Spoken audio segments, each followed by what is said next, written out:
La crise en RDC, cause, perspective d'avenir et rôle de la jeunesse. Notre pays, la RDC, traverse une crise multidimensionnelle. Cette crise touche à la fois à sa souveraineté, sa dignité, sa sécurité, sa gouvernance, sa cohésion nationale, son développement et sa stabilité. Quelles sont les causes de cette crise multidimensionnelle? Les causes, il y a des causes lointaines et puis il y a des causes récentes, causes immédiates. Dans chaque catégorie des causes, vous avez des causes internes et des causes externes. Alors, je vais aborder ces deux types de causes. D'abord, dans l'origine de ces causes, vous avez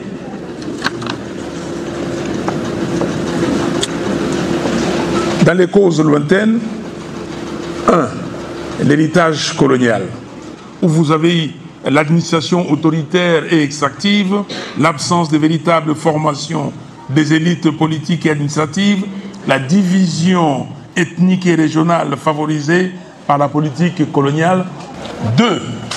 Il y a eu l'indépendance relativement chaotique. D'abord, départ précipité de Belges, sans préparation, instabilité politique après l'indépendance, causée notamment par des crises politiques et l'assassinat de notre héros national, Patrice Emery Lumumba. Et puis très vite, vous avez eu la sécession des sécessions, la sécession katangaise et la sécession sud-Kasaï. 3.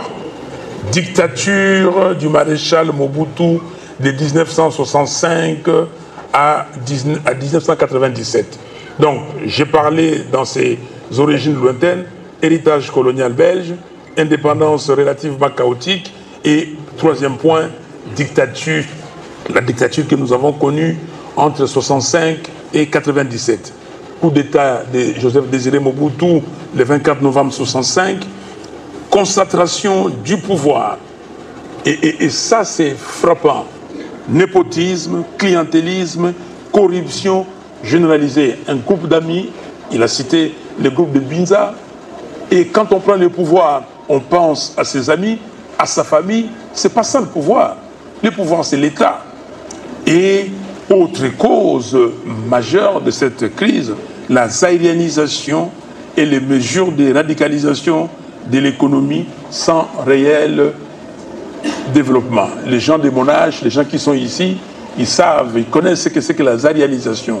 C'est en 1973, on a décidé de prendre les sociétés des étrangers et donner aux Zaïrois, comme on nous appelait à l'époque.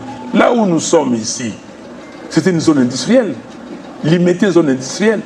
Tout ici était tapis des industries, des sociétés, des usines. Vous voyez la concession ici? C'était une société qui était ici. Quand j'étais gosse, vous savez, nous sommes à la saison sèche, c'est les vacances. Déjà, cette saison sèche, nous venons ici à Limité, là, on ramassait les chenilles, les pinceaux, parce qu'il y avait tout ici, c'était boisé, surtout de l'autre côté. Je ne sais pas si quelqu'un a vécu ça avec moi. Certainement, tu as vécu ça avec moi. Okay? Donc, ici, nous, dès 6 h du matin, déjà, les gens sont là, et on commence à ramasser, à 9 h, c'est fini, vous revenez le lendemain. Tout ici, c'était des sociétés. On venait ici, nous, jeunes gens, jeunes garçons, et on faisait ce qu'on appelait les koubélés. Vous prenez les cuivres, vous ramassez dans les quartiers, vous venez ici, il y a des usines ici, on pèse des kilos et on vous donne l'argent. Et nos grands frères, qui avaient déjà 16 ans, 14, 16 ans, pendant les vacances, ils faisaient les coups de main ici. Donc tout le monde avait quelque chose à faire. Donc la zaïrianisation a terrassé ces pays et quand j'arrive à ce niveau, j'insiste pour qu'on ne fasse plus des erreurs de ce type. 73 zaïrianisations, 74, on a vu que ça a échoué, on a fait la radicalisation. L'État a récupéré même le bien ou les sociétés données aux Aïrois de l'époque. Maintenant, laissez-moi, dans ces cadres de causes internes, parler des origines, des causes récentes. 1. Vous avez la crise de légitimité politique. Quand vous lisez notre Constitution, il est écrit « Depuis le 30 juin 1960, date de l'indépendance de notre pays, le Congo connaît des crises récurrentes, dont l'une des causes fondamentales, c'est le manque de légitimité des institutions et de leurs animateurs. » Donc, crise de légitimité, élections contestées, résultats manipulés, fabriqués et manque total de transparence de ces élections, institutions étatiques très faibles, toutes contrôlées par l'exécutif, y compris le Parlement. Ah, il a plu au chef de l'État, la vision du chef de l'État. Il n'y a personne qui a une vision, il n'y a que le chef de l'État qui a une vision. Quelle est votre vision, vous, Parlement? Quelle est la vision du législatif, du judiciaire? Donc, on est en train d'encenser un individu. Donc, nous sommes toujours dans les cas de culte des personnes, dans la dictature, et qui ne dit pas ces mots. Et ça, c'est aujourd'hui, nous les vivons. Et le professeur l'a dit ici, le jeune, ah, Prézo, Mopao, tout le monde en parle. Tout le monde est président, tout le monde, même je ne sais quoi. Il faut arrêter ça. Il faut que tout le monde fasse ce qu'il doit faire. Si quelqu'un fait mal, vous dites que vous avez mal fait.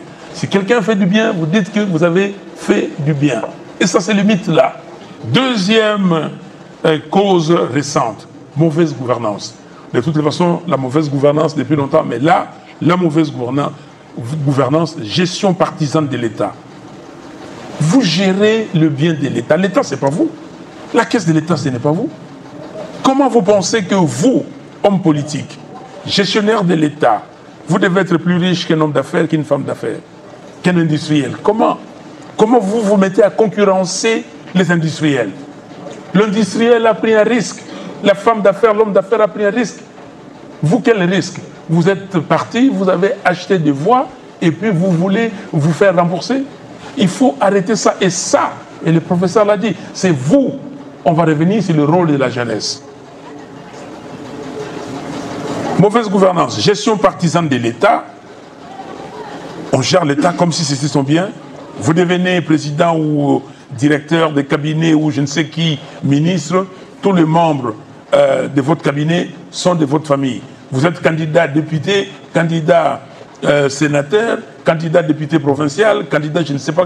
Tous vos suppléants sont vos membres de famille. Et puis après on vous nomme ministre, vous laissez ces postes-là à vos membres de famille. Ce n'est pas sérieux. Incompétence des dirigeants. On parle de compétences. Est-ce que les dirigeants sont compétents? Si vous n'êtes pas compétent, vous ne pouvez rien faire. Et c'est ce que vous voyez ici. Pourquoi nous avons des embouteillages à Kinshasa, dans le Congo central? Pensez-vous qu'on ne peut pas résoudre ces embouteillages? Même avec peu d'investissement, juste la volonté. Et j'ai toujours dit, si aujourd'hui vous mettez dans tous les croisements, vous mettez les robots, c'est-à-dire les feux de position, et vous demandez aux gens d'être disciplinés parce que 60% d'embouteillage, ça vient au fait que les automobilistes sont indisciplinés. On arrive au feu, celui-là veut passer, celui-ci, ainsi de suite, il y a croisement. Vous mettez le feu de position et vous disciplinez les gens et vous mettez ce qu'on appelle ici les policiers de roulage et avec des contraventions. L'État va gagner beaucoup d'argent. Je vous donne l'exemple, vous embauchez 3000 jeunes, vous les formez et vous leur dites 4 dans chaque croisement. Vous mettez 300, 500 croisements. Et vous allez voir demain. Et vous mettez des gens avec des contraventions. La ville de Kinshasa, la ville de Paris, chaque année, gagne combien de milliards d'euros de contraventions? La ville de Washington n'a pas beaucoup de revenus.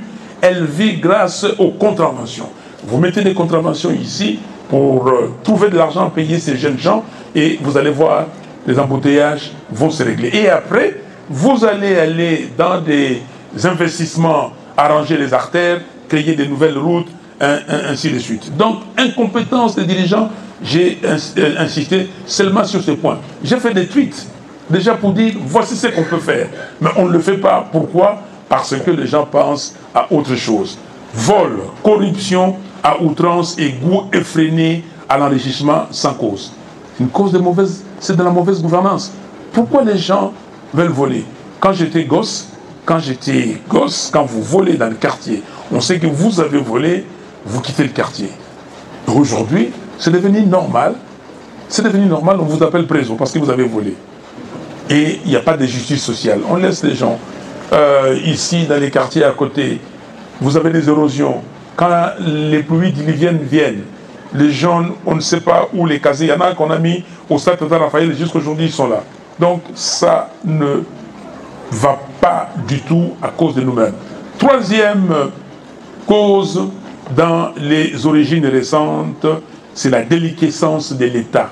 L'État est totalement en déliquescence. Délabrement de l'armée, on n'a pas d'armée. La guerre que nous avons. Pourquoi on n'arrive pas à arrêter? Combien de temps il faut pour former une brigade d'élite? J'ai demandé à plusieurs chefs d'État africains et on m'a dit en moyenne 18 mois.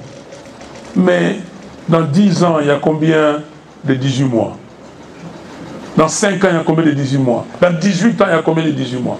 Pourquoi on n'arrive pas à former les éléments des forces d'armée aguerris? Pourquoi? Délabrement de l'armée, de la police et des services de sécurité. Effondrement des services publics. Éducation. Parlons de l'éducation. Santé, eau, électricité. Revenons sur l'éducation. Le professeur vous a dit que des gens comme des Gérard Kamanda, et je cite, j'ajoute les maîtres Nimi Maïdi Kangimbi, les Lukusa Mwingula, je ne prends que ces trois-là, ce sont des gens qui ont étudié à Lovanium, ici à l'université, Lovanium à l'époque, l'université de Kinshasa. Ils ont étudié ici avec l'université. Mais ils ont terminé, ils avaient 22, 23, 24 ans, tous moins de 25 ans. Ils ont travaillé, mais ils étaient efficaces. Efficaces. Les Congos avaient les cadres le plus aguerris en Afrique ici, surtout l'Afrique noire, l'Afrique subsaharienne. Et les Kamanda, donc, ils sont arrivés, secrétaire d'État adjoint de l'Union africaine, ça s'appelait l'OUA à l'époque, et ça faisait la fierté. Les maîtres Nimi sont devenus les grands juristes, directeurs du cabinet du président de la République, et les autres, ils étaient des ministres. Mais ils étaient bien formés. Est-ce qu'aujourd'hui, vous quittez l'université, vous êtes capable de travailler avec compétence? Mais vous voulez être là. Vous dites on ne s'occupe pas de la jeunesse. Mais qu'est-ce que vous faites pour bien vous former? Est-ce que vous évitez le point sexuellement transmissible? Vous les évitez? Très bien. Ça, il faut le faire. Et je félicite d'ailleurs, j'ai été ici à l'ULK il y a à peu près 8 ans. Monsieur le PCA, si je m'abuse, on était dans la salle là-bas. Donc il n'y avait pas ces bâtiments. Aujourd'hui, je n'ai pas ces bâtiments. Félicitations. Donc, étudiez s'il vous plaît. C'est l'éducation, c'est la base. La Suisse, par exemple, n'est pas aussi riche que Walikale. Chez nous ici, Walikale. Mais regardez combien de multinationales la Suisse a. Parce que ces gens-là sont sérieux et ils étudient. Donc, délabrement, j'avais dit effondrement des services publics, éducation, santé, eau. J'ai insisté sur l'éducation, mais vous avez la santé, vous avez l'eau. Le professeur a parlé des épidémies qui arrivent ici. Délabrement total des infrastructures. Routes, rails, ports, aéroports, il n'y en a pas. L'aéroport de Ndjili. Regardez, c'est les pires des aéroports d'Afrique. Présence quasi inexistante de l'État dans certaines parties du pays. Allez à l'intérieur, même dans les communes. Les bourgmestres de Selimba ont dit qu'il y a tous les jours des malfrats qui entrent dans des maisons, mais je n'ai pas, des équipes pour intervenir. Présence des groupes armés dans plusieurs localités du pays. Ça, vous en savez autant que moi. Entretien des milices par certains partis politiques. Certains partis politiques ont créé des milices. Et ces milices-là sèment la zizanie, sèment la pagaille. Nous, dans notre parti, nous avons 2 jeunes gens à qui on a sectionné les 3 doigts de la main par des milices. Entretien des milices par certains partis politiques. Et puis, nous avons un 4e point. J'ai cité donc premier point, crise de légitimité politique. 2e, mauvaise gouvernance, j'ai élaboré. 3e, déliquescence de l'État. Et 4e, conflit communautaire. Conflit foncier et des terres allés dans nos villages. Tensions ethniques causées par des acteurs politiques. Ils sont ici à Kinshasa. Ils instrumentalisent les gens à l'intérieur.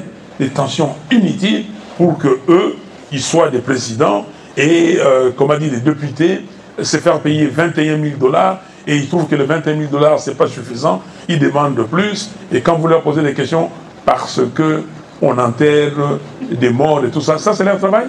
Vous avez été élu député, sénateur pour aller enterrer des morts. Mais pourquoi vous ne laissez pas les gens gagner suffisamment de l'argent eux-mêmes pour enterrer leurs morts? Et si vous enterrez les morts, vous en allez enterrer combien? Combien? Comment un député d'un pays pauvre comme le nôtre peut gagner 21 000 $ chaque mois? Et je l'ai dit, je crois que les députés m'écoutent maintenant, ils disent que ah, non, non, non, on ne gagne pas ça, on gagne 14 millions. Mon œil. Ok? Il faut les regarder.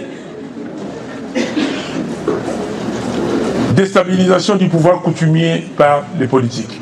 Vous allez en province, moi j'y vais souvent. Je reçois les chefs coutumiers parce que c'est le pouvoir coutumier. Nous devons le respecter. C'est un pouvoir établi. Et quand vous recevez les chefs coutumiers, sont là, vous voyez notre groupe là, mais vous dites, pourquoi tout le monde ne peut pas? Ah non, non, non, Bango, Bango, l'État, ça va chef coutumier. Ici, on établit les chefs coutumiers, pas par la loi coutumière ou le pouvoir coutumier, par l'instrumentalisation à partir de Kinshasa. Voilà, je crois que pour les causes internes, très rapidement les causes externes de la crise de la RDC. Origine lointaine, je vais les citer. Intérêt géopolitique des puissances étrangères. On a instrumentalisé le Congo dans les conflits Est-Ouest, ce qu'on a appelé la guerre froide. Il y a la convoitise des ressources minières de la RDC et soutien des grandes puissances à des régimes autoritaires pour sécuriser l'accès aux ressources du Congo. Je cite clairement le Rwanda, aujourd'hui, c'est son rôle. Et puis, vous avez, à ce sujet, je vais vous lire 2-3 paragraphes du dernier rapport des experts des Nations Unies.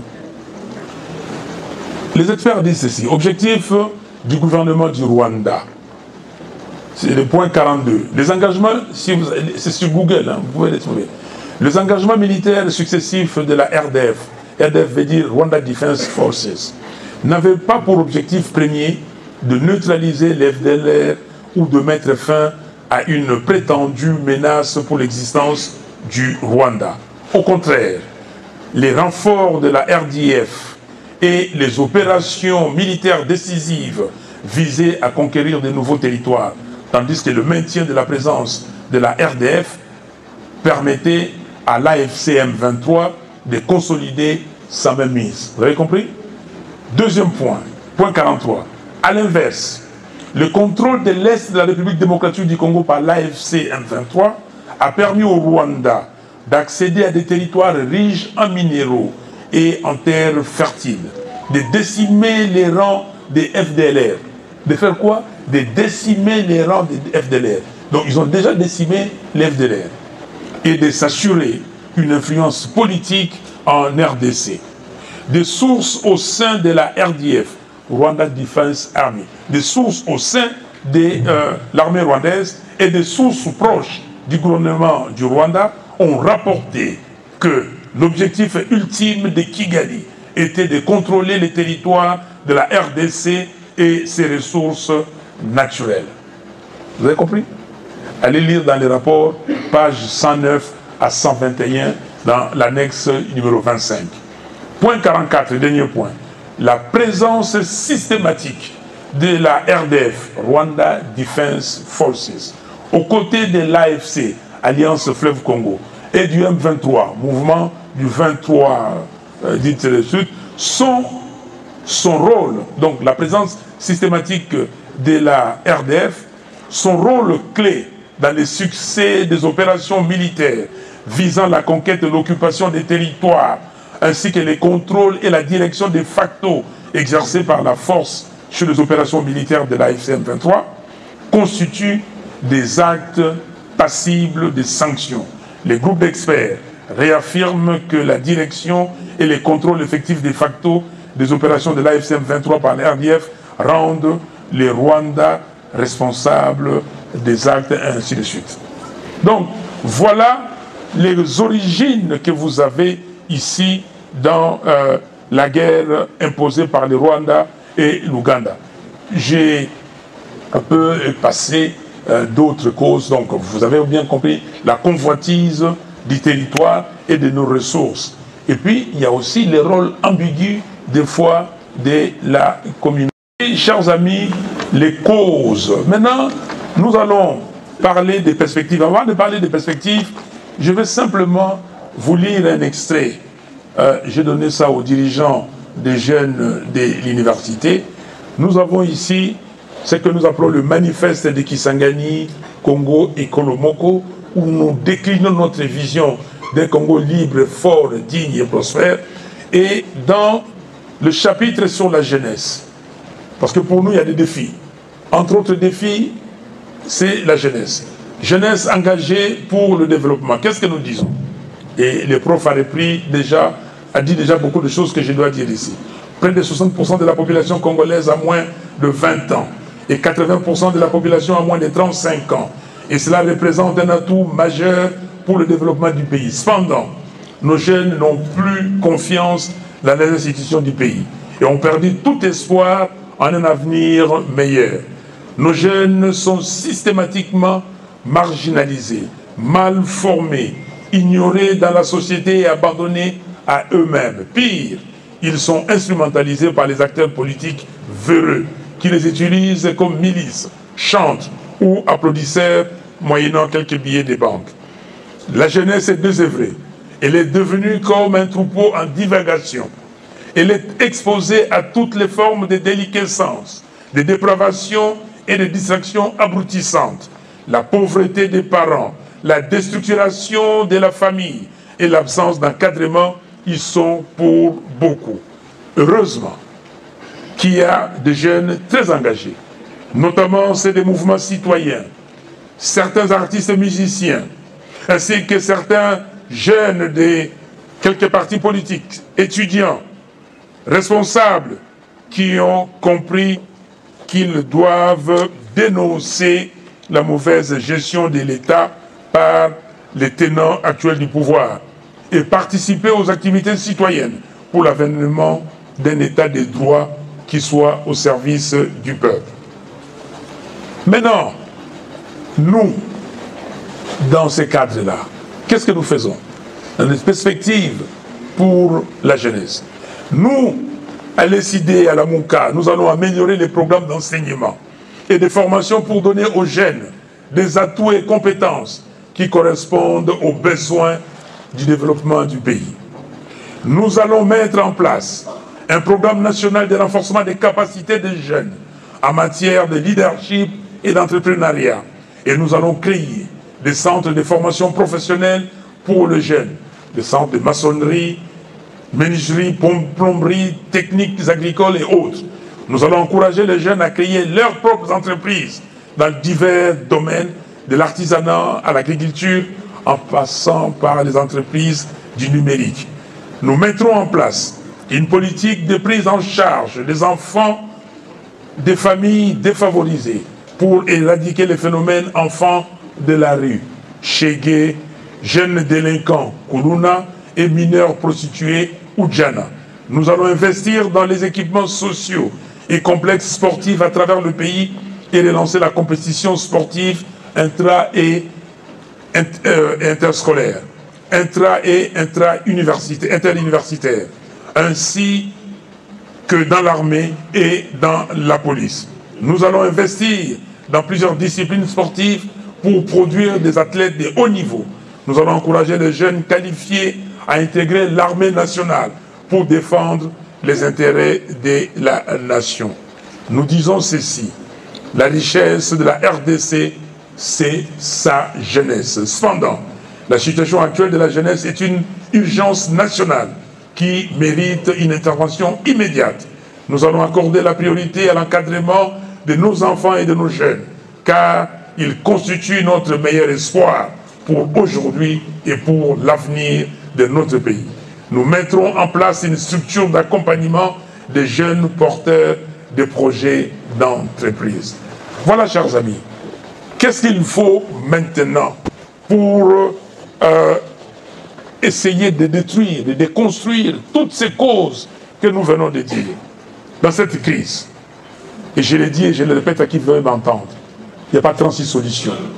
Il n'y en a même pas 2. Il n'y en a qu'une. C'est la cohésion nationale. Nous devons tous, hommes et femmes, réunir nos efforts, venir dans ce que j'appelle les camps de la patrie. Les camps de la patrie, ce n'est pas un parti politique. Non. L'article 7 de la Constitution dit que instituer l'institution d'un camp de la patrie est assimilée à une infraction de haute trahison. Donc c'est punissable par la loi. Mais les camps de la patrie, c'est tous ces Congolais, nous tous, Congolaises, Congolais, qui regardons dans la même direction pour défendre notre pays. Comme le dit l'article 63 de notre Constitution, et je cite, tout Congolais a le droit et le devoir sacré de défendre l'intégrité du pays, de défendre le pays et son intégrité territoriale en cas de menace ou d'agression extérieure. Qui dit mieux?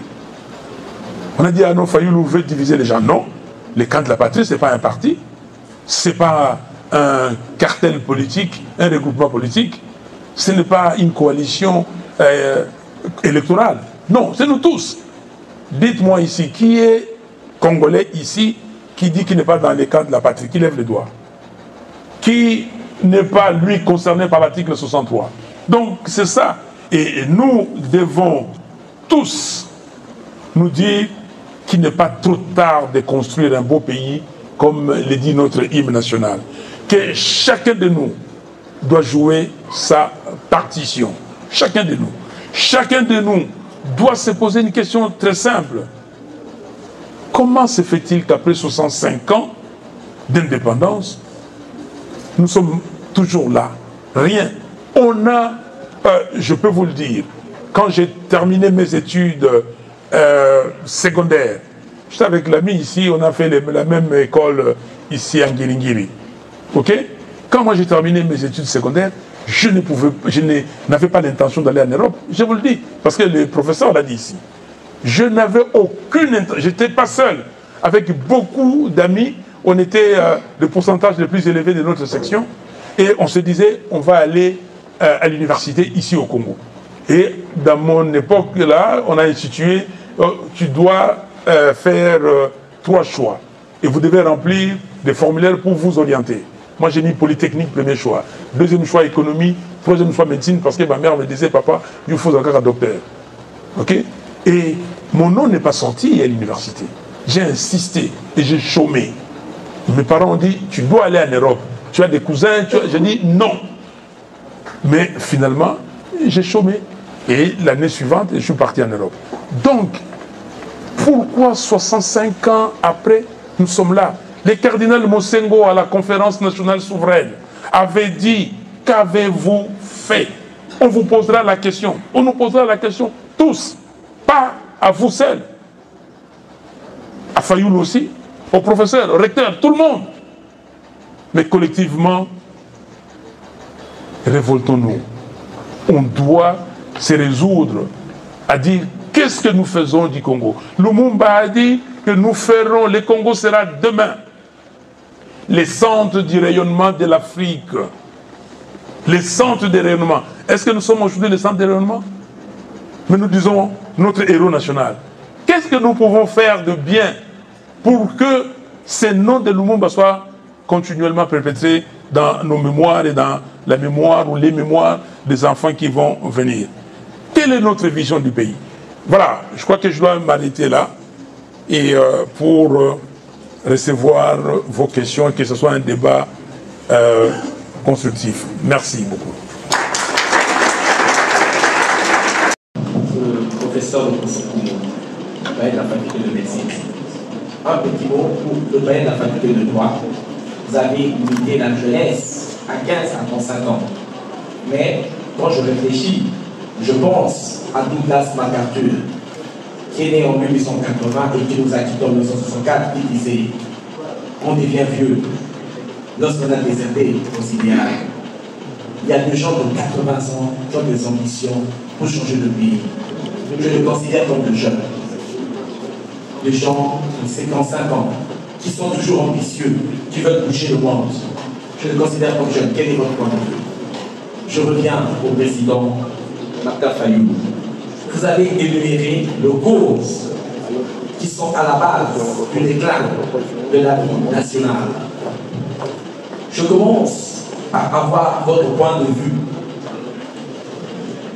Étant donné que vous avez dit qu'il s'agissait d'une départ précipité de Belge, donnerez-vous raison au plan Barbier-Sen qui avait préconisé que nous restons avec le Belge jusqu'après 30 ans pour que le pays soit bâti?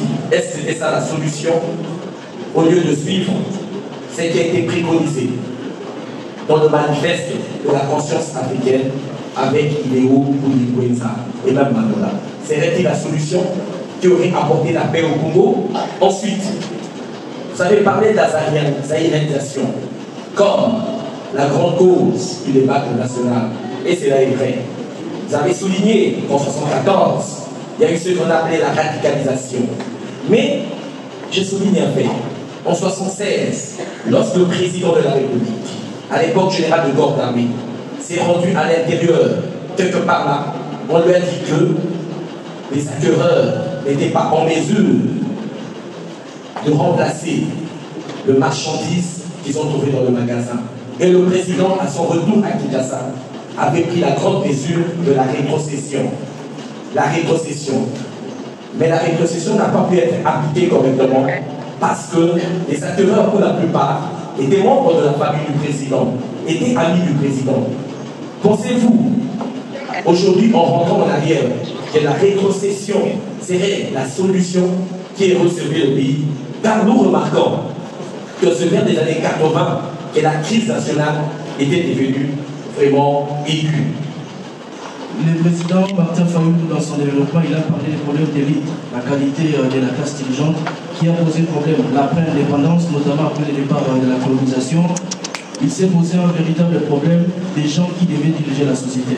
Mais ces problèmes, jusqu'aujourd'hui, semblent persister, c'est un constat, où vous avez l'impression que c'est les plus courageux d'entre nous qui sont dans les partis politiques, les instances qui sont prédisposées à concourir à la gestion de la cité, qui malheureusement ne sont pas les plus compétents dans la pratique.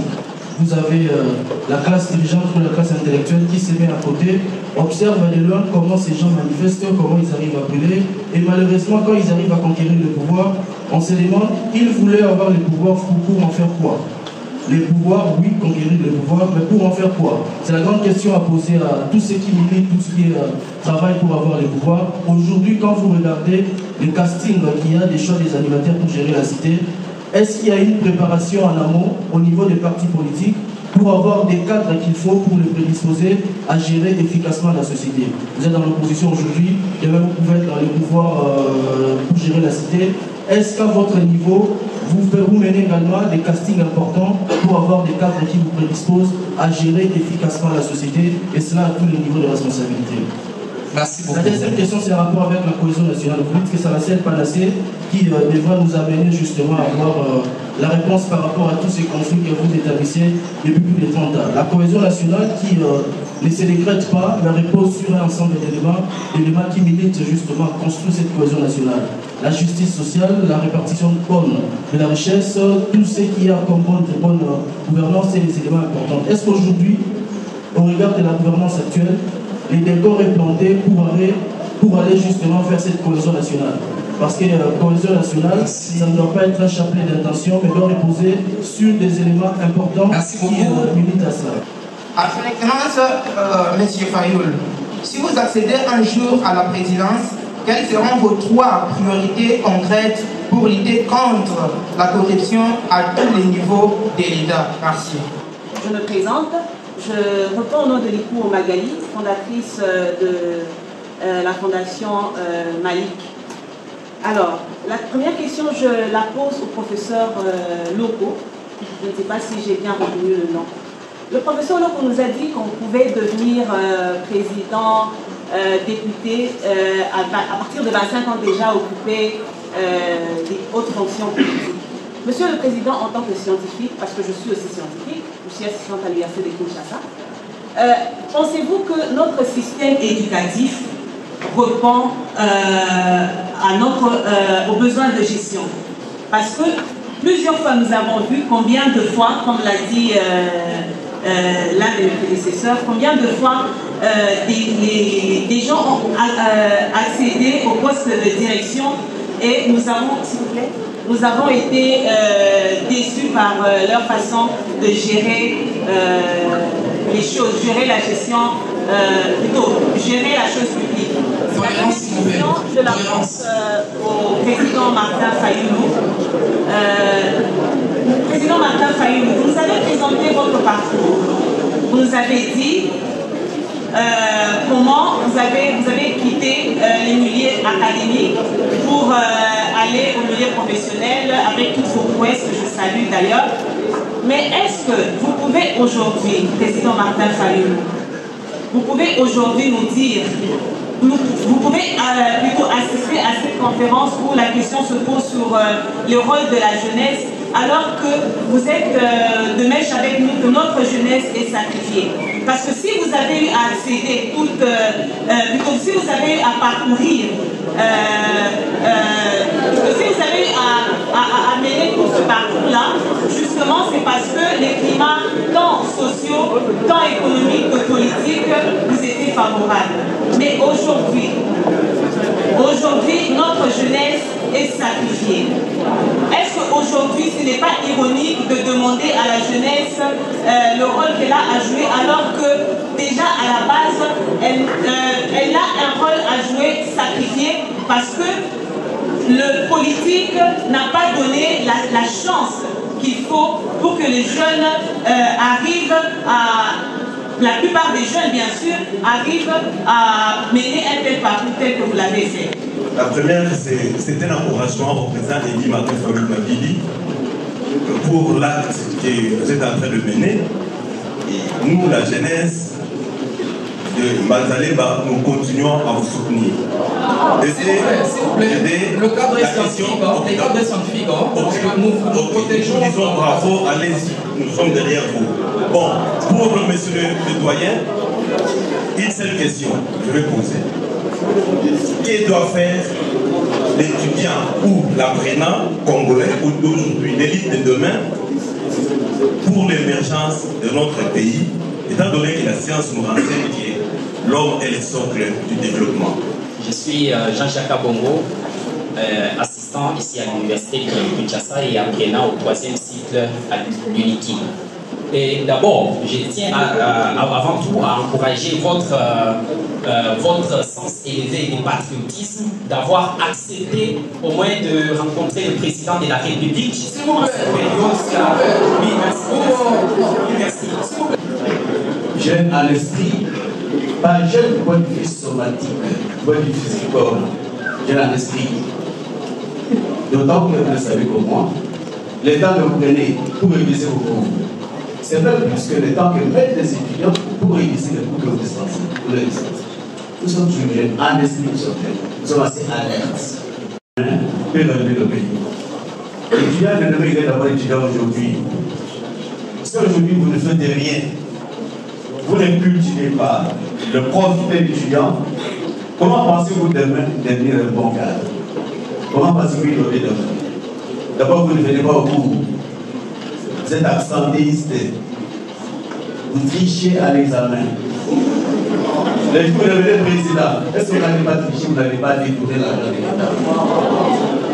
Votre comportement aujourd'hui présente votre avenir de demain. C'est qu'on devait faire, former les gens, rattraper. Dans d'autres pays, on a fait des rattrapages. Et nous le disons dans notre programme de gouvernement. Comment alphabétiser 2 millions de personnes chaque année? Comment renforcer l'éducation nationale, les systèmes pratiques? Et c'est que aller dans les maths, dans les physique, chimie, donc dans engineering. Ok, donc ça, il faut le faire. Et donc, je ne donne pas raison à Van Blissen. J'ai dit simplement que si les autorités qui avaient pris le pouvoir à cette époque et même après, quand la situation est devenue calme, s'étaient concentrés aux études et à l'éducation, à la bonne éducation, on pouvait trouver la solution. Deuxième question, vous parlez de zaïrianisation, radicalisation, pardon. Est-ce que la rétrocession, c'était le moyen, c'était la solution? Mais aujourd'hui, on va rétrocéder à qui? Les gens qui avaient ces entreprises sont morts. Ils ont été indemnisés, même si l'indemnisation a été faite, bon, comme on le sait. Et il y a ici des entreprises qui étaient florissantes, qui sont mortes. Donc je crois que maintenant, il faut changer de paradigme. Il faut beaucoup plus aller dans l'industrie, dans l'agriculture et demander aux Congolais. Et quand je vais répondre à la question sur les priorités, donc je vais le dire, que comment avoir ici l'entrepreneuriat congolais. Hommes, femmes, Congolais, Congolaises, qui sont hommes, femmes d'entreprise et pour produire des biens. Donc nous devons aller dans ce système. La rétrocession, ce n'est plus possible. Osez Manzanza, quand ceux qui étaient à l'opposition prennent le pouvoir, ils font exactement la même chose. Je suis tenté de vous suivre, je suis totalement d'accord avec vous, parce que pour la plupart, souvent, ils ne sont pas choisis par le peuple. Ils ne sont pas redevables. Et regardez le point numéro 1 de l'exposé des motifs, le paragraphe 1. Donc, si quelqu'un a été réellement choisi, il est venu devant le peuple, il a dit, voici mon programme, jugez-moi à la fin des 5 ans sur ce programme. Et si je n'ai pas satisfait, vous ne me donnez pas l'occasion de refaire encore les 5 prochaines années. Et ce serait différent. Donc, essayons demain de prendre des gens qui sont élus par le peuple et nous verrons. Donc, le problème, c'est les leaderships responsables, leadership compétent, capable et les leaderships légitimes. Donc, la légitimité du pouvoir. Deuxième volet de votre question, oui, la cohésion nationale ne se décrète pas. Et vous posez la question si, au regard de la gouvernance actuelle, cela est... donc, le décor est planté pour la cohésion nationale. Le décor n'est pas planté. Mais la situation nous commande cela. C'est pour cela que j'ai dit qu'il n'y a pas 36 solutions. La situation, sinon, le pays va aller à volo. Sinon, nous n'arrivons pas le pays. Et je l'ai dit et je le répète, nous devons, nous tous, mourir, tuer les vieils hommes, ressusciter, renaître pour construire ces nouveaux Congo et aller de l'avant. Il faut la cohésion nationale et comme je l'ai dit et je le répète, cette cohésion nationale, vous parlez sur les décors implantés, il faut aller vers la cohésion nationale. Pour aller à la cohésion nationale, et ce que j'appelle le dialogue. Il faut qu'il y ait un dialogue entre les parties prenantes, congolaises, congolais, et nous dire la vérité. Moi, je dis toujours sur ces 3 thèmes, vérité, réconciliation, cohésion nationale. On s'est dit de vérité. Qu'est-ce qui s'est passé? Voilà les causes que je viens de donner. Comment les déconstruire? Comment les adresser? Et on se dit des vérités, même des vérités qui fâchent. Et après, on s'embrasse, on se réconcilie, on dit, on forme, comme disait Mobutu, Liboke Moko, et puis nous affrontons les défis de notre pays. Troisième intervenant, des dispositifs pour remédier aux causes. Et il me dit, si vous accédez à la présidence, quelles seront vos 3 priorités pour arrêter la corruption? Dans ce document ici, malheureusement, j'en ai pas beaucoup, et nous avons dit il y a 18 défis dans ces pays qu'il faut adresser pour que ces pays soient comme les autres pays qui marchent au monde. Je ne vais pas les citer tous, Mais nous avons catégorisé ces défis en 4 groupes. Le premier groupe, c'est que nous appelons les prérequis. Donc le préalable, il nous faut un état de droit. 1. 2. Il faut l'intégrité territoriale et la pacification du pays. Arrêter avec des guerres, ainsi de suite. 3. Il faut la cohésion nationale, je viens de le dire. 4. Il faut la gouvernance intègre. Papa, maman, oyebi mbongo ya l'État kombo na yo et pas yana ya les ali boloko makala. Vous avez compris? Donc la gouvernance intègre. Donc ça c'est trois les prérequis. Deuxième catégorie, nous avons des priorités. Parce qu'on ne peut pas mélanger. Si vous avez les 4 prérequis, c'est que vous avez un État. Vous avez un État normal et sur ces prérequis, vous mettez maintenant les priorités. Nous en avons 6, mais vous avez demandé 3. Première priorité, c'est l'éducation. Sans éducation, vous n'êtes nulle part. Je vous ai dit que la Suisse est moins riche que Walikale, mais comme les gens sont éduqués, disciplinés, ainsi de suite, voilà la Suisse et comment elle est. Plusieurs pays, regardez Singapour, il n'y a pas de richesse. Peut-être sa position géographique qui constitue sa richesse. Regardez Singapour. Donc, l'éducation, l'innovation, la recherche scientifique, c'est la première priorité pour nous. La deuxième, c'est l'agriculture. Et on a dit ici, vous allez parler de quelle province ici? De Lualaba. Mais ici, vous quittez Kinshasa, allez à Mwanda. Vous allez passer Kasangulu, Kisantu, Mbanzangungu, et tout là-bas, Matadi, Boma, rien. Mais est-ce que c'est normal? Est-ce que c'est normal? On ne cultive pas. J'ai été à, comment dire, au Kenya. J'ai fait tous les Kenyas. J'ai été partout. Kilindi, Kapsabet, Iten, Mount Kenya, Kisumu, partout. Mombasa. Vous allez au Kenya. Et quand je suis allé, donc on était 2 sociétés, Mobil et Exxon, avant qu'on fasse le merger.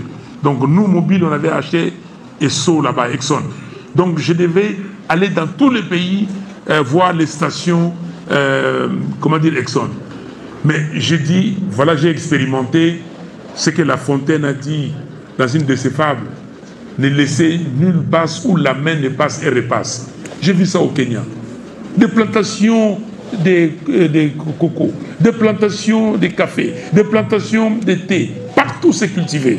Et donc pour nous, deuxième priorité, c'est l'agriculture. Troisième priorité, c'est les biens sociaux de base, c'est-à-dire l'eau, l'électricité et la santé.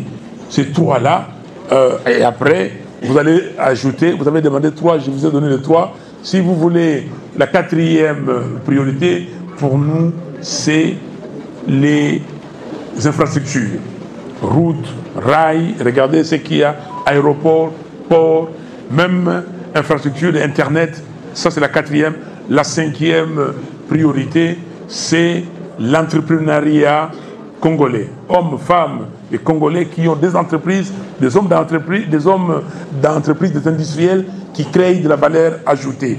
Dernière priorité, la protection de l'environnement, l'écologie. 4e question, l'ICUO. Ce n'est pas ironique de demander à la jeunesse de jouer son rôle. Non, ce n'est pas ironique. La jeunesse, vous l'avez dit ici, quand les chefs des étudiants, le président des étudiants a fait sa présentation, il a dit que nous sommes les présidents du Congo. Vous savez, il y a des gens, je ne sais pas si vous avez la faculté d'économie ici, mais vous avez ce qu'on appelle la loi normale, la courbe des Gauss. Là, ça fait comme ça, la courbe des Gauss. Cette courbe-là, cette loi normale, c'est une loi qui se justifie partout. Même si vous mettez une équipe de savants, vous le mettez là, vous mettez 100 savants, il y aura les meilleurs, ok, qui seront les top 10. Vous avez une grande partie là au milieu, et puis vous aurez partout, même les étudiants. Il y a des sociétés ici qui emploient des étudiants qui viennent dans vos universités ici, qui disent qu'il y a des gens et des étudiants excellents. Quand vous êtes bon, vous êtes bon. Il y a des gens qui ont étudié ici et qui sont partis en Europe, ils ont distingué. Donc, seulement étudier. Mais je vous comprends. Est-ce que ce qu'on vous demande, on ne vous demande pas trop? Vous allez dire que de notre époque, on ne payait pas les études. De notre époque, les étudiants étaient boursiers. Et aujourd'hui, ça j'en conviens avec vous. C'est très difficile. Vous n'avez pas mangé, vous devez aller à l'école. Maman, vous avez mon côté. Moi, je n'ai jamais été boursier de l'État. Jamais. J'ai été étudiant en France, je n'ai pas bénéficié de bourse. Mais vous allez dire, peut-être c'est différent parce qu'en Europe, vous pouvez travailler et étudier. Ok, vous pouvez faire des petits boulots. Mais il y a toujours moyen.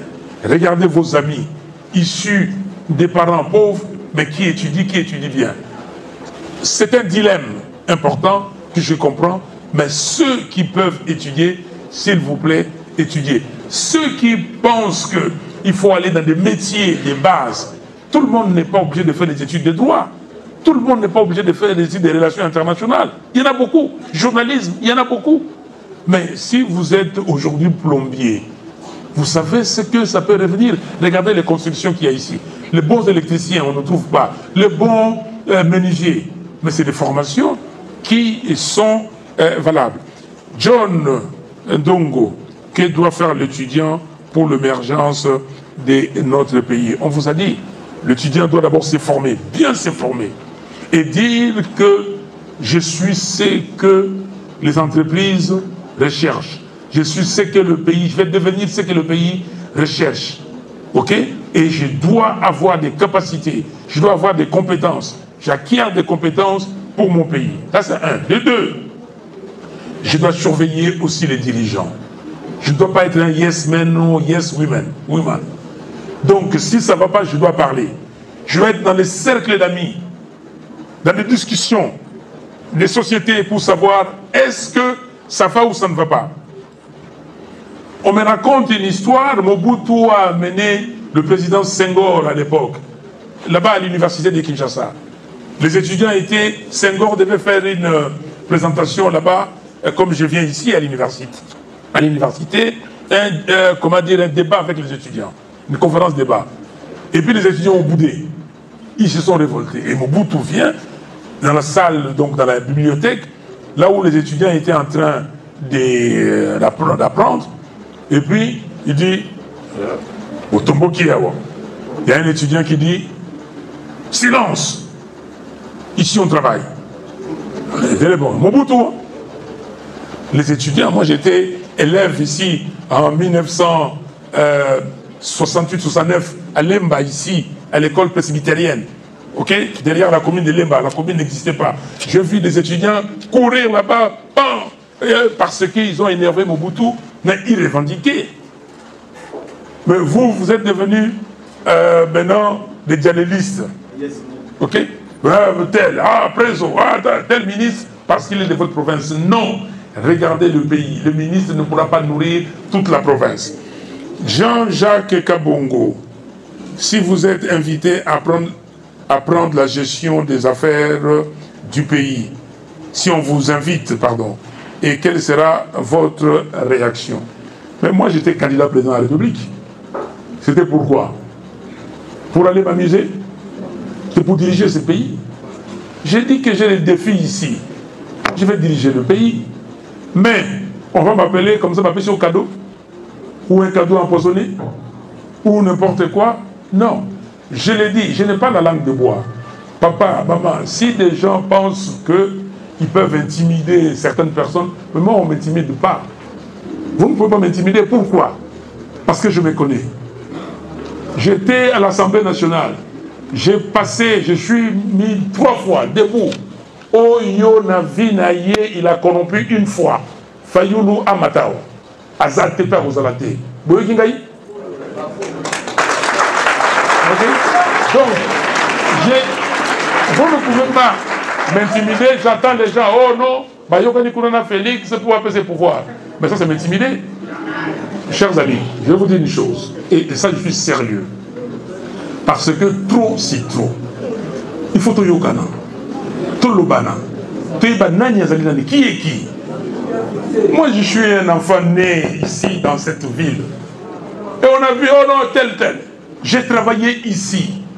j'étais directeur général d'une société pétrolière. Vous savez ce que c'est qu'être directeur général d'une société pétrolière au Nigeria, par exemple? Au Nigeria, nous avons 3 directeurs généraux. Il y a un qui est au nord, ok, à Kano, là où il y a Abuja et tout ça. Il y a un autre qui est à Lagos. Il y a un autre à Port Harcourt. Moi, je suis directeur général au nord.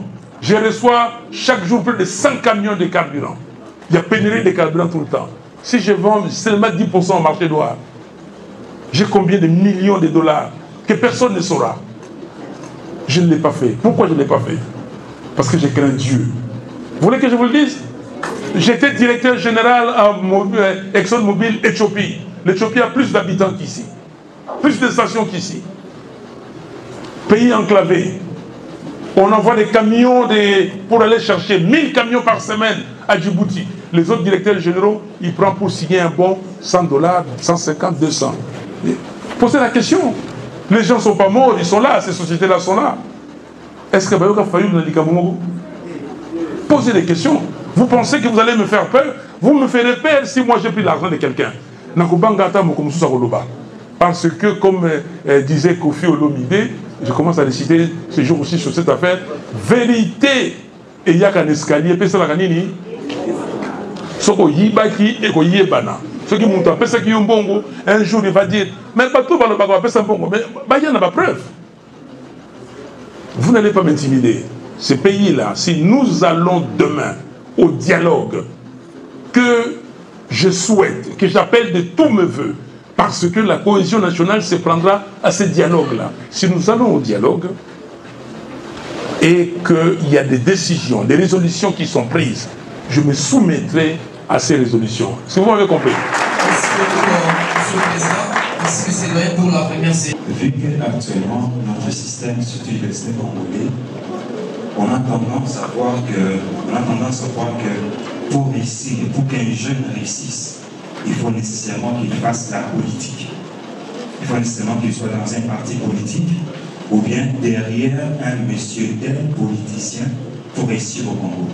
Alors, comme nous avons un chevronnet politique devant nous, quel est votre point de vue ou quelle est votre réaction par rapport à ça? Merci. Quel est votre point de vue face à la décision prise par le ministre sur le fait que les élèves enceintes puissent continuer leur cursus scolaire?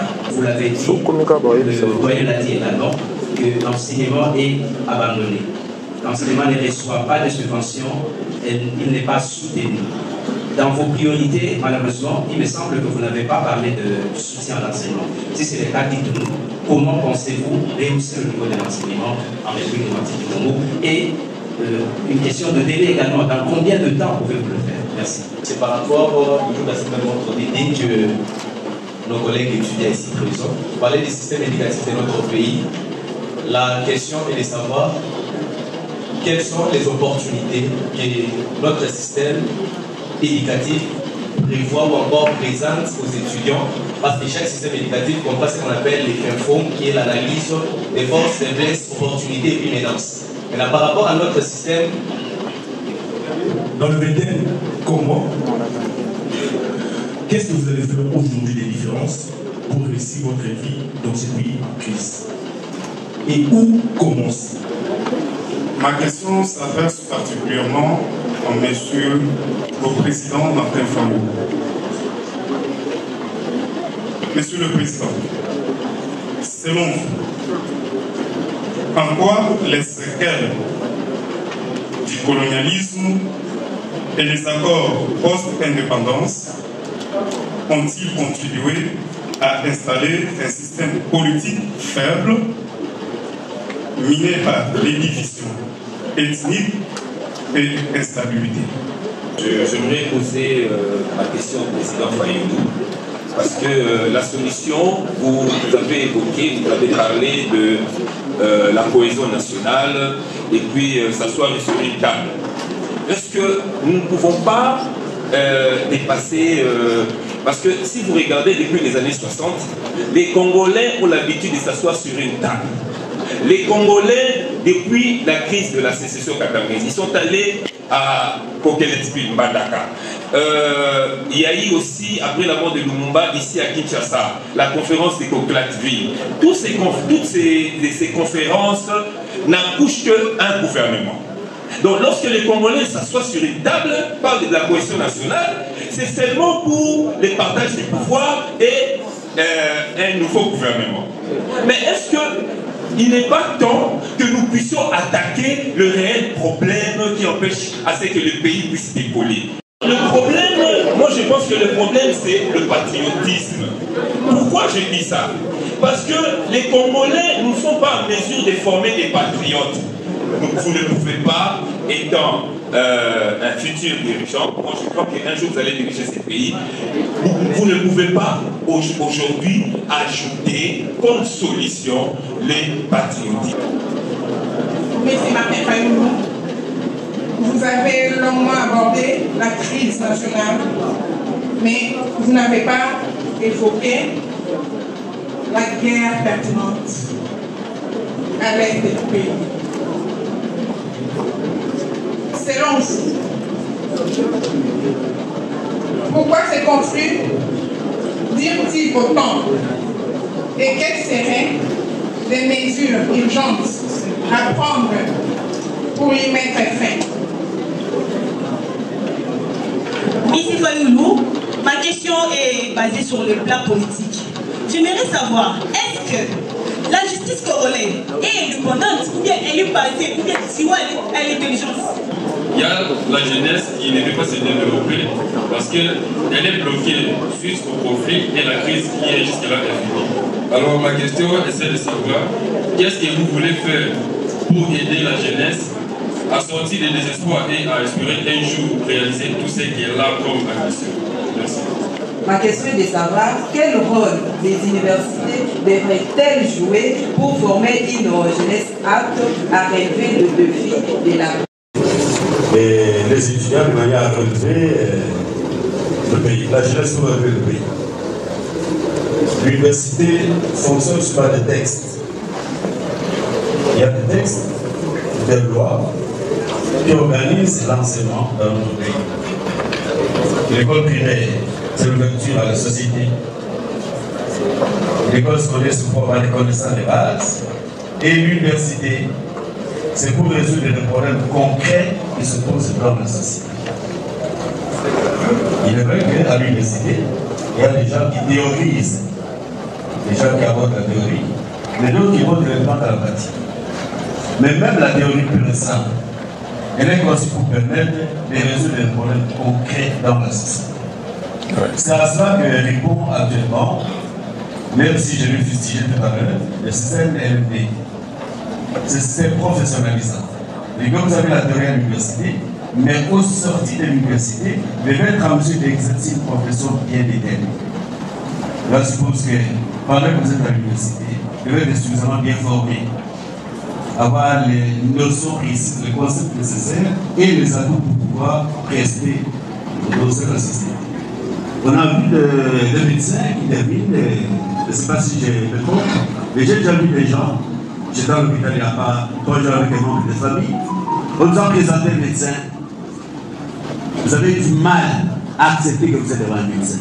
D'abord son comportement, son attitude, son expression.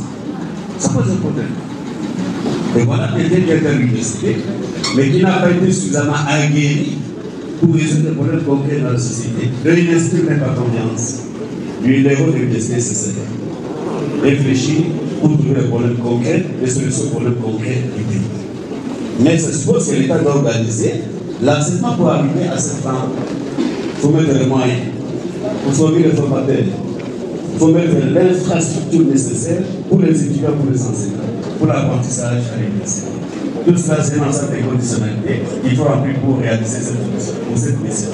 Donc, le rôle de l'université, former des gens pour résoudre des problèmes concrets dans la société. Derrière un homme politique, c'est peut-être comme mentor pour apprendre, oui. Mais vous n'allez pas réussir parce que vous êtes devenu un sous-fifre d'un homme politique. Faites l'expérience vous-même. Formez-vous. Moi, personnellement, ici, j'étais derrière quel homme politique? Nous, quand on était jeunes, on a créé une association avec les amis qui s'appelait GLP, Group Logos and Praxis. Mes amis qui étaient à Bruxelles, ils ont créé ça là-bas. Quand nous sommes rentrés, moi j'étais à Paris, on est rentré avec d'autres amis ici, on a relancé. Sous la dictature de Mobutu, on parlait, on discutait. Et quand Mobutu a institué la démocratie, décrété la démocratie le 24 avril 90, nous nous sommes appelés. J'étais directeur de Mobiloi, Burundi. J'allais là-bas ce jour-là, le 24 avril. C'était un mardi. J'ai appelé les amis. Le dimanche qui a suivi, on s'est vu, on a dit, on se voit tous, ceux qui nous sont appelants dans le cadre de ce groupe, mais élargissons les groupes. Notre ami Fidel Babala, que vous connaissez, je donne le nom qu'ils ont connu, a amené Christophe Lutundu là, dans ce groupe. Moi-même, j'ai amené Modeste Bahati. Et le 29 avril 90, nous avons créé le FDD, Forum pour la démocratie et le développement. Qui est arrivé, ça a produit, vous connaissez le Tundula, vous connaissez Bahati, je suis là. Mais nous sillonnions toute la ville de Kinshasa, aller à l'université, il n'y avait pas encore votre université ici, et aller là-bas à Lovanium, comment on appelle ça encore? À l'Unikin. Et on discutait avec les étudiants. Les jeunes, on est dans des quartiers partout. Aller à Livolu, aller à Massina, à Binza, à Ngaba, partout. On discutait. Mais personne ne nous attirait. Qui nous attirait? Mais au contraire, nous sommes arrivés à la conférence nationale souveraine. Lutundula y était. Et même, il est devenu vice-président de HRPT, deuxième vice-président. Bahati, moi-même, nous sommes allés au HRPT. Dans notre groupe, on était nombreux. Le docteur Loseke était dans notre groupe. Donc, travaillez, si vous êtes brillant, personne ne peut vous enterrer. Sinon, les gens comme les Elon Musk, quand il a commencé, il avait combien d'argent? Il a cherché, mais il est brillant, personne. Steve Jobs, vous avez connu, il a créé Apple. Après, les amis l'ont chassé. Et puis, ça s'est terminé comment? Il est revenu. Brillant. Si vous êtes capable, vous êtes capable.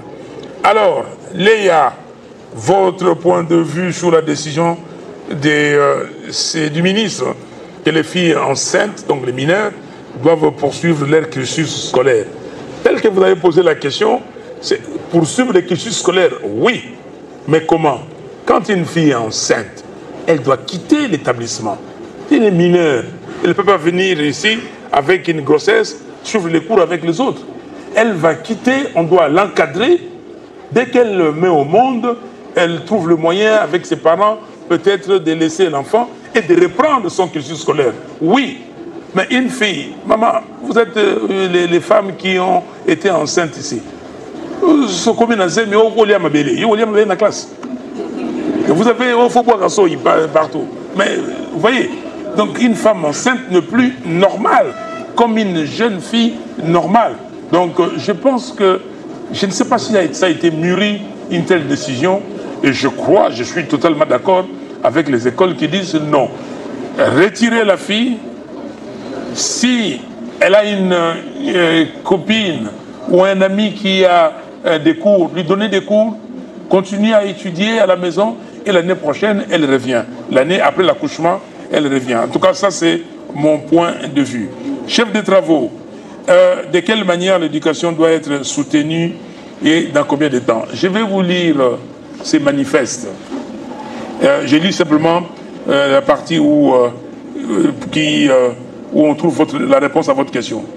Nous disons ceci, nous allons proposer un plan Marshall pour l'éducation à travers une grande concertation sur le secteur dirigé par une sommité, donc la concertation dirigée par une sommité congolaise, une identification des problèmes et une proposition de solutions articulées à un agenda de mise en œuvre et de moyens conséquents. Nous allons augmenter significativement la part de l'éducation dans le budget de l'État pour l'élever à au moins 20% du budget national. Nous allons revaloriser la fonction enseignante et veiller au recyclage périodique des enseignants. Nous allons nous engager dans l'alphabétisation intensive des jeunes et des adultes non scolarisés, au moins 2 millions par an. Nous allons disponibiliser les ressources financières dans les domaines de pointe, ce qu'on appelle les STEAM, c'est-à-dire sciences, technologies ingénierie mathématique, afin d'avoir, dans un horizon de 15 ans, vous allez dire quel horizon? Dans un horizon de 15 ans, des hauts cadres congolais dans les secteurs stratégiques de l'économie, mines, hydrocarbures, infrastructures, technologie, agriculture, ainsi de suite. Nous allons impliquer les entreprises dans le fonctionnement des universités publiques et privées afin de corréler la formation à l'offre existante en matière d'emploi. Nous allons investir significativement dans la recherche scientifique et l'innovation et nous allons créer des centres d'excellence. Nous allons revaloriser les métiers qui constituent la base de l'entrepreneuriat en créant des centres de formation et des apprentis dans les domaines de la maçonnerie, menuiserie, ajustage, ferronnerie, cordonnerie, tannerie, vannerie, poterie, travail du bois, transformation des produits agricoles et autres afin de satisfaire le besoin réel de notre pays pour son développement. Nous allons mettre en place des formations techniques et professionnelles courtes et diplômantes qui permettent de constituer un réservoir de main-d'œuvre disponible et compétente pour les entreprises. Ces formations offrent aussi une alternative pour ceux n'ayant pas la chance ou la volonté de pousser dans de longues études. Nous allons investir dans les citoyens pour développer la RDC.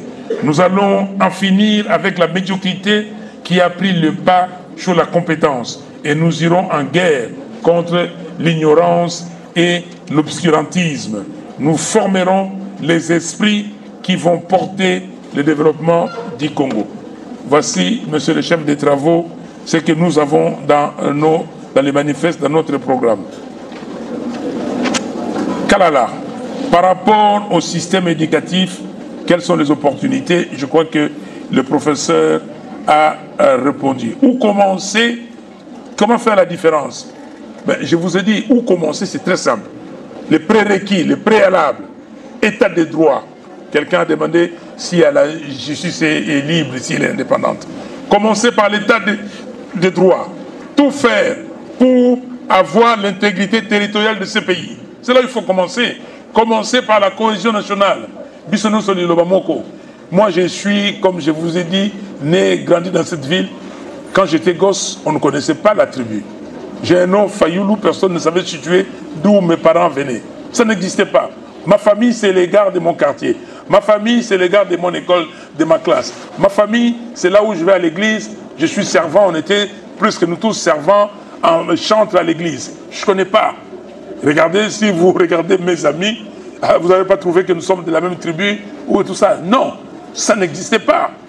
Donc, on va commencer par là et faire la différence. Comme l'ami a dit, je reviendrai, il faut être patriote. Il faut être patriote. Patriote, à l'école, on avait les cours de civisme. Et on nous apprenait. Alors, Josué, en quoi les séquelles du colonialisme ont-ils contribué à l'instabilité de la RDC? Oui. Dès que nous avons... Le colonialisme, c'était quelque chose où les colons étaient là. Donc le maître, vous devez voir le maître. Ceux qu'on appelait les évolués, essayaient de copier les maîtres. Et copier, donc cette copie-là, ça s'est répercuté. Aussi, les séquelles, comme j'ai dit, il n'y a pas eu de formation. Ici, quand on a, en 1960, il y avait combien de Congolais diplômés? Dans des pays comme les autres pays d'Afrique de l'Ouest, ils étaient déjà même dans l'administration française. Nous, on n'a pas eu ça. Donc, et puis, les séquelles du colonialisme, on nous a appris à diviser pour régner. L'histoire des hauts, aux alliés élevés, tu es plus la classe plus élevée. Agriculteurs, l'histoire au Rwanda, là-bas, comment ils s'appellent? Les Tutsis et les Hutus. Pourquoi ils se sont rencontrés? Ils se sont, tués. Mais ils parlent la même langue. Hein. Il n'y a pas une langue qui s'appelle Tutsi, il n'y a pas une langue qui s'appelle Hutu. Ils parlent tous le Kinyarwanda. Ok? Pourquoi? Et ça, c'est les séquelles de la colonisation. Le colon est venu, il a dit que non, diviser pour mieux régner. Ici aussi, on a fait exactement la même chose. On peut aller plus loin dans d'autres choses. Et la preuve, vous avez eu des sécessions tout de suite. Kalonji Moulopo est là-bas, il dit que moi ici dans les Bakwanga, et voilà, j'ai fait ma sécession.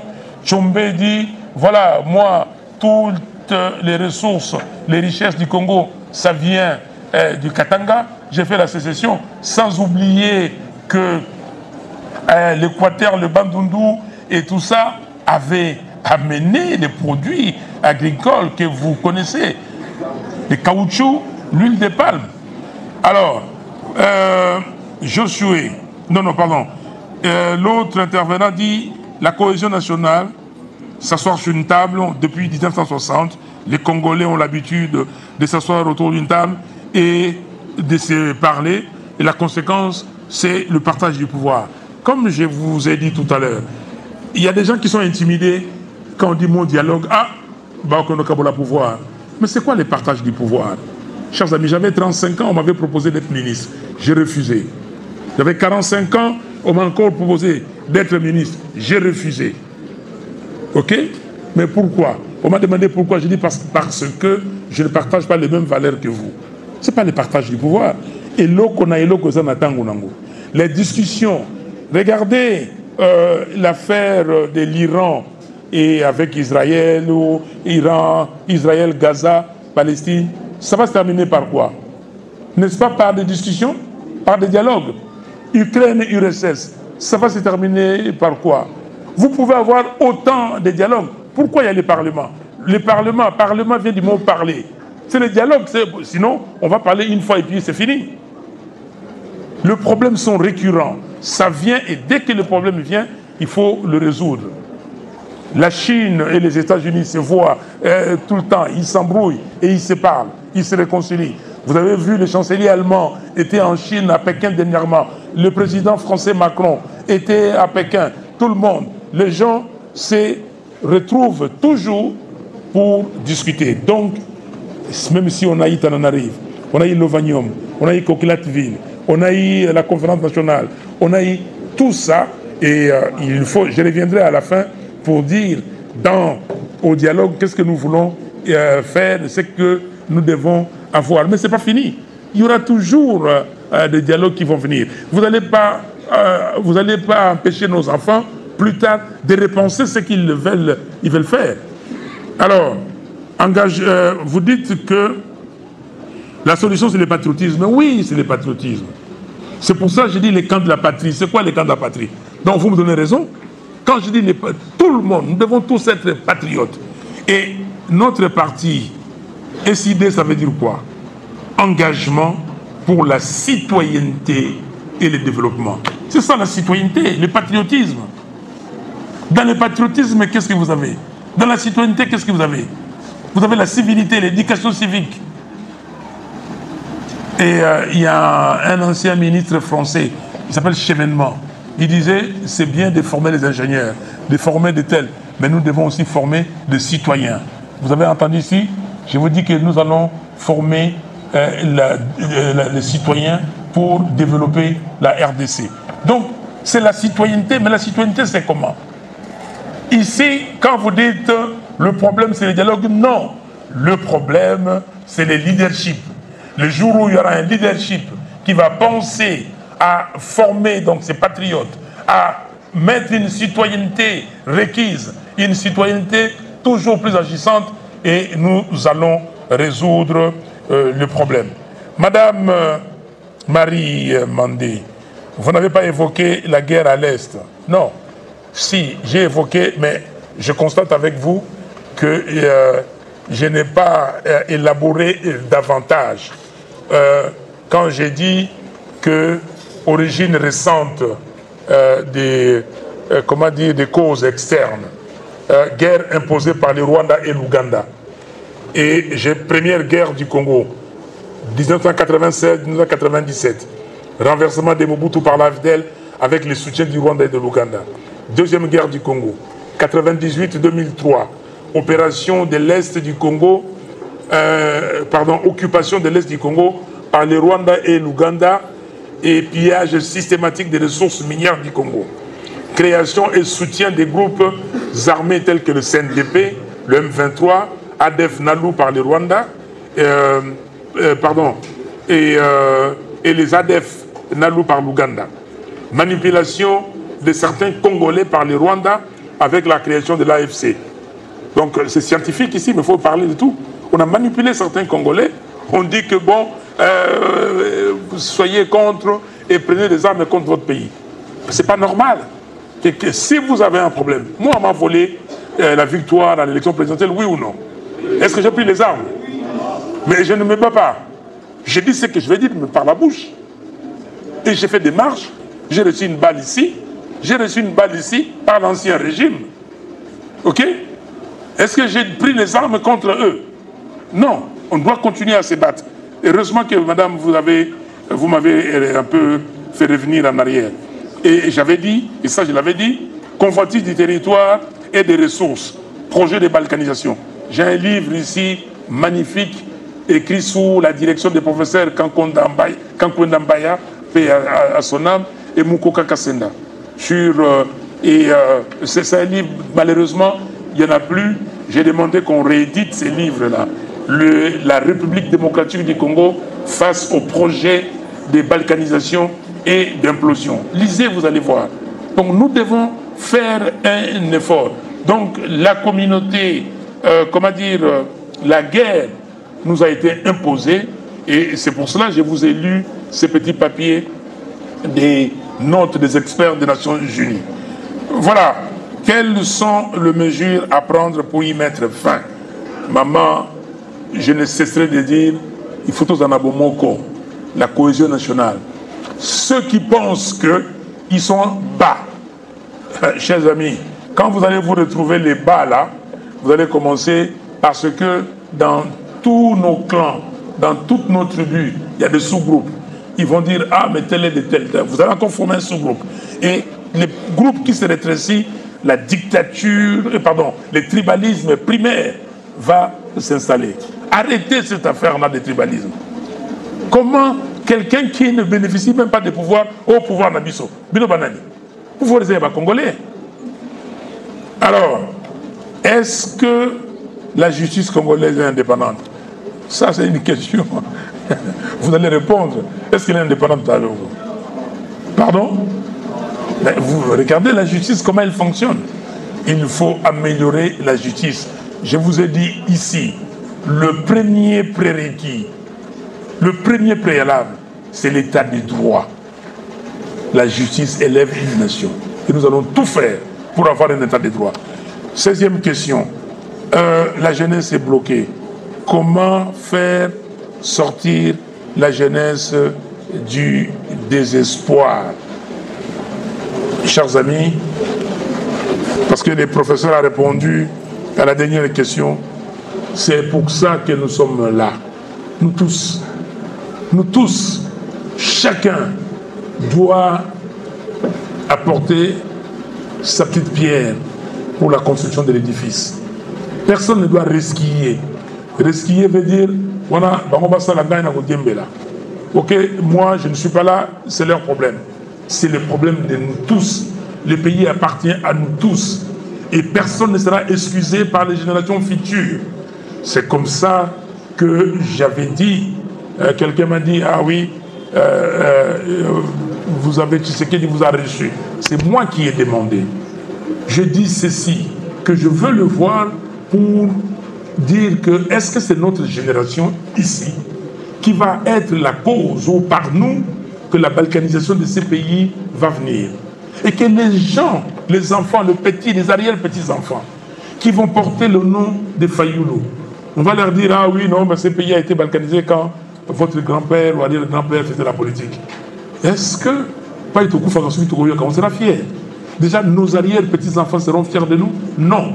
Donc, nous devons tout faire, nous-mêmes. Il ne faut pas resquiller, il ne faut pas dire que c'est les autres. Nous tous, chacun. Quand vous regardez la saleté, vous voyez la saleté là. Vous attendez que l'autre le fasse. Quand vous obstruez la voie où passe l'eau, le professeur a dit ici, et que la ville inonde, quand vous allez acheter un terrain, vous savez que c'est la rue, vous prenez la moitié de la rue, et vous rétrécissez. Moi, quand j'étais gosse, dans toutes nos rues, on jouait au football. Donc, on peut toucher. Je ne sais pas si vous connaissez ce que vous allez toucher. Hein? Moi, Quand je faisais les dadas, je pouvais faire 700. Et je joue jusqu'aujourd'hui. Si quelqu'un vient, qui vient chez moi samedi matin, je fais ça. Ok? Mais est-ce qu'aujourd'hui on le fait? Il y avait des terrains partout. Les terrains, les bourgmestres viennent, ils vendent tous les terrains. Est-ce que c'est sérieux? Est-ce que vous avez parlé du patriotisme, de la citoyenneté? Les citoyens de la communauté qui vivent là ne peuvent pas se mettre, se lever et dire au bourgmestre, vous ne vendez pas ce terrain. Ici, là, la 7e rue, il y a un ancien bourgmestre, j'étais député provincial. Il voulait vendre. J'ai pris les députés. Ok? Je suis venu ici. J'ai dit à monsieur le bourgmestre, vous n'allez pas vendre ça. Combien de terrains j'ai sauvé? À ma campagne, on veut vendre. À Binza, là-bas, à Delvaux, à Météo. J'ai fait comme ça. J'ai été voir Kanyama et tout ça. Mais ils ont vendu. Regardez Météo. On vend tout. Quelle est la part des citoyens? Quelle est la part des jeunes? Pourquoi les jeunes peuvent se dire non, trop c'est trop, on n'a pas d'endroit pour jouer au football, on n'a pas de terrain de basket, on n'a pas de terrain de volley, on n'a même pas de piscine. Moi j'étais gosse ici. Quand vous prenez le bus là, je prenais même ligne Lemba ou Matete ou Njili. Njili c'est 21 qui passait ici, Matete 23 et Lemba 24. Vous passez ici, quand vous passez à Sendwe, vous voyez les gens nager. Il y avait des piscines là. On vous a parlé de ça? Mais où sont les piscines? Et derrière là, il y avait un clubhouse. Il y avait le tennis, il y avait tout. Mais c'était magnifique la ville de Kinshasa. Mais on a tout vendu. Et vous devez vous mettre contre ça parce que un peuple a des dirigeants qu'il mérite. Si vous ne levez pas la voix, si vous ne revendiquez pas, eh bien les gens vont faire ce qu'ils voudront. Voilà les réponses à vos questions, chers amis. En tout cas, monsieur le PCA, monsieur le recteur et tous les professeurs ici, le président de l'université et des étudiants, merci beaucoup pour votre attention.